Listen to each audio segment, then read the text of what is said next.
Ang Pangulong Marcos naman mga kabrigada nag-inspeksyon at naghatid ng tulong sa ilang evacuation center. Brigada Maricar Sargan, ibrigada mo! Ipinagpatuloy ni Pangulong Ferdinand Marcos Jr. ang pag-iikot sa ilang evacuation center sa mga lugar na labis na naapektuhan ng sunod-sunod na bagyo at habagat.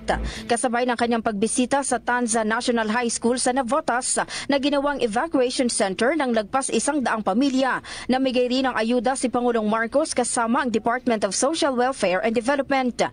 Maliban sa mga family food packs, hygiene, sleeping at family clothing kits, nag-set up din ang DSWD ng mobile kitchen para makakain ng hot meals ang mga evacuees. In-inspection rin ni Pangulong Marcos ang halos 1 taon ng sirang Tangos Tanza Navigational Gate kung saan ipinag-utos ng Pangulo ang mabilis na pagsasaayos dito upang maibsan ang pagbaha sa lugar. Samantala, hindi naman natuloy ang Pangulo sa Bacolor, Pampanga kung saan rin sana siya nakatakdang bumisita kaninang umaga dahil sa masamang lagay ng panahon. Tanging si DSWD Secretary Rex Gatchalian na lang kasama ang mga lokal na opisyal ang namahagi ng ayuda sa halos 300 pamilya na nasa evacuation center.